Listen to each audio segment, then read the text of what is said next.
If there's one thing that 3D printing folks like to make, that's holiday decorations. And of course, it's Christmas time. Happy holidays everyone, Chris here, and yes, holiday decorations and 3D printing goes hand in hand. Every year there's lots of cool models that come out and I like to print a lot of them. I have a vast array of different holiday decorations of all kinds. But one of my favorites has always been this tree that's designed to be printed as a flat set of parts and then you stack it. In fact, my buddy Dave Wilson gave me this one last Christmas. You can see it's just a little tree. It's just got a bunch of different rings stacked on top. Even the trunk is two different parts, and you can choose to make it an ornament, put a star on top. It's highly customizable. This came out back in 2015. Craig Wood designed it, and it's available over on Thingiverse. And there's a lot of reasons why I like this. So not only is it highly customizable, but you can choose to print it in one of these frames, print it out as a unit, and then you can either hand these out as a gift for someone else, or you can just snap it out and build it. So we got the Christmas decorations out this year and I realized that I had one of these trees. Now I have made a few of these in the past, but I got to looking at it and realized there was a few things that I really liked about it. And I remembered that this was created using OpenSCAD. And if you've never used OpenSCAD, it's a programmatic way of designing a model that makes it highly customizable and easy to repurpose however you want. So I wanted to start looking at this again, because I had some ideas. And as painful as it is sometimes, I did punch it up over here on Thingiverse just to take another look at it and see what the files looked like. I was reading through here and then I remembered Thingiverse has a customizer tool. Now it can be super slow, but you can open this up in the customizer and edit these if they've been set up correctly. And if you do them in OpenSCAD, it's pretty easy to install on Thingiverse using this customizer tool. And if done correctly, you can edit all sorts of parameters for this model, it will update them, you can download the STL, and then print it however you want. This one has a few different parameters like star points, vertices, thickness, a handful of things. But if you've used Customizer recently, it can be extremely painful. It's very, very slow. And sometimes it never actually kicks out the part. So there's definitely a better way to handle this.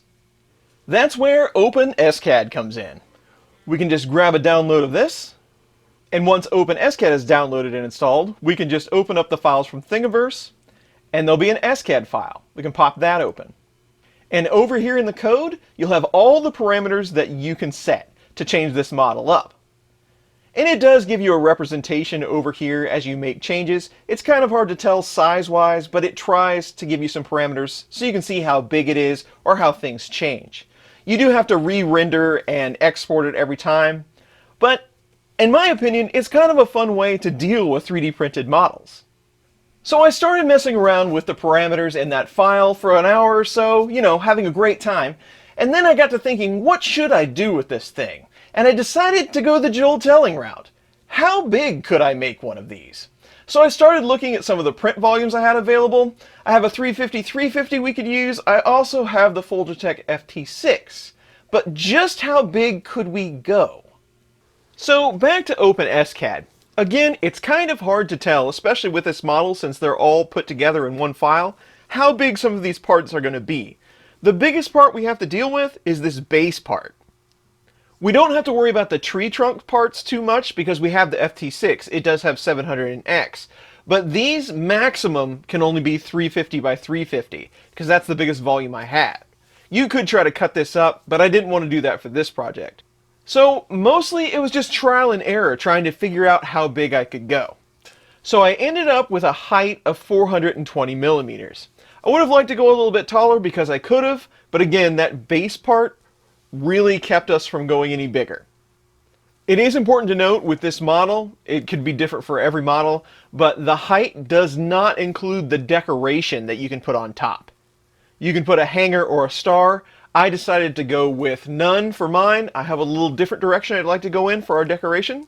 So just remember that it isn't included in this height number. Thickness by default is 1.5 millimeters. I decided to go 3 millimeters. So that's not going to be scaled. So we went up about 7 times in height, but we only went up 2 times in thickness. but I thought it would make it easier to print, a little faster, we'd use less plastic, and it would give me some room for decorations if I wanted to go that way.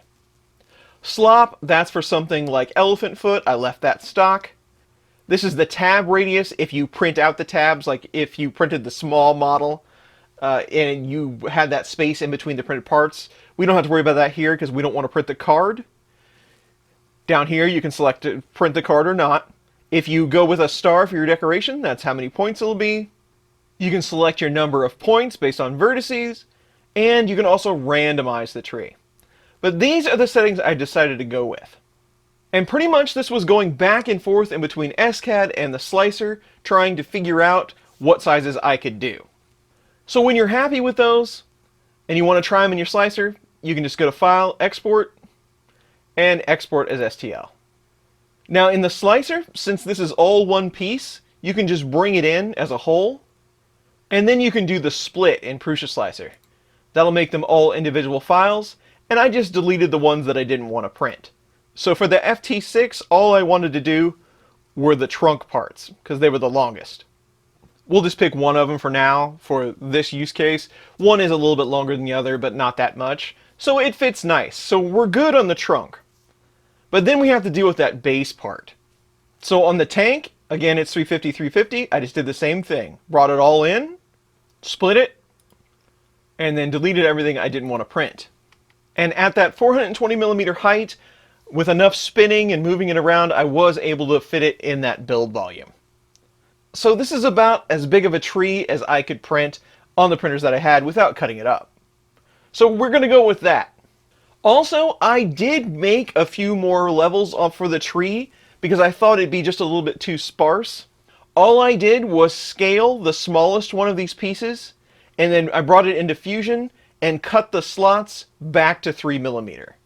Because if you scaled it, it would actually make those slots smaller. You still need them 3 millimeter, you just want the star to be smaller so that it won't slide as far down on the tree trunk. So hopefully that turns out after we get done with printing. So we've made all our changes, we've got the tree how we want it, we've got our STL files, now it's time to print. And if you've ever had the pleasure of doing one of these larger projects on your 3D printer, where you're getting really close to maximum build volume, this can get very interesting. But let's give it a try.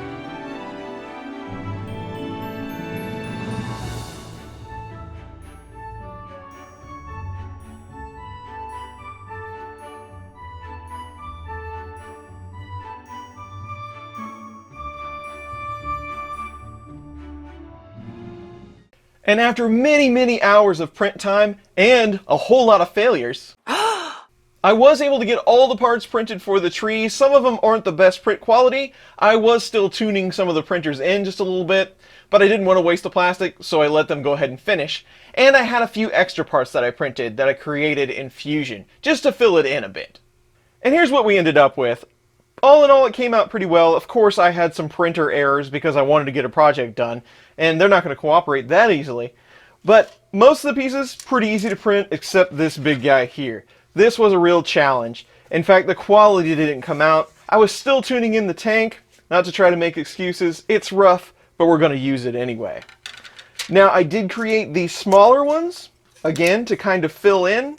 I had to do some scaling and some kind of tricky editing on these, but I also made this tiny one because I have an idea of the tree topper that we're going to use. It'll probably need to set on top of this.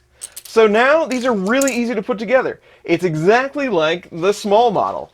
Everything should work the same. Now, I have noticed the scaling isn't necessarily one for one. Maybe we went just a little bit too big on this, but it's still going to work for our purpose. We can just slide our trunk together. We can put the base down over it.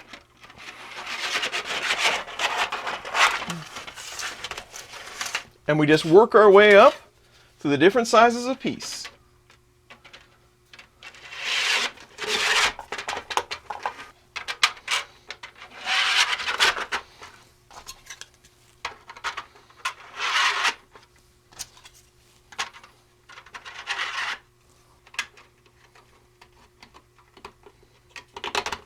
And there it is, we have our tree. Now, it might seem a little boring, but we can fix that up. How about some lights? Now we're talking. And the LED lights flicker on camera, so it makes it a little bit more interesting for you to look at. We probably ought to have some ornaments too. What'd you think, I wasn't going to put benchies all over it? But we need one more finishing touch. Every tree needs a topper. And there it is in all its glory. I present to you the Chris's Basement 2021 Benchmas tree. And I really like how the tree came out, so I'm going to call this a success. Again, if you've ever tried to do a large project like this, you know they can be a real headache, but this one was totally worth it. That'll be it for today. I wish everybody the happiest of holidays. Merry Christmas. I hope you all get to take some time off and spend it with your family and friends. Take care, and I'll see you really soon on the next one.